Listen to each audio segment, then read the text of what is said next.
রাধে রাধে বন্ধুরা, তোমরা সবাই কেমন আছো? আশা করছি সবাই খুব ভালো আছো। সকালবেলা ঘুম থেকে উঠেই ওয়েদারটা দেখছি একদম মেঘলা মেঘলা করে আছে। তো যাই হোক, এখানে এসেছি বাসনটা মেজে নিচ্ছি, আর তখনই বাসন মাজার পর দেখতে পাচ্ছি সূর্যি মামা উকি দিচ্ছে। এবার চলো একটা ম্যাজিক দেখায়। এখানে দেখো আবার দেখছি মানে মেঘলা করে আছে, মেঘলা করে আছে বলতে কুয়াশা হয়ে আছে।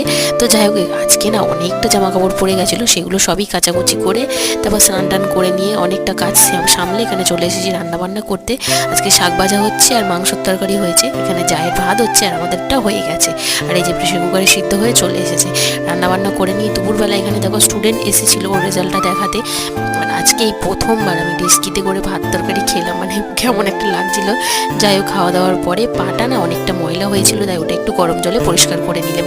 আর এই ব্রাশটা দিয়ে আর কি ঘষে ঘষে ঘষে ঘষে আর কি যত ময়লা ছিল সব কটাই তুলে দিলাম। দিয়ে পাটা এখন বেশ চকচকে হয়ে গেছে। আর এবার একটু মলমটা লাগিয়ে দিই। আজকের মতো তো ব্লগটা এখানেই শেষ করছি। কেমন লাগলো জানি ওটা।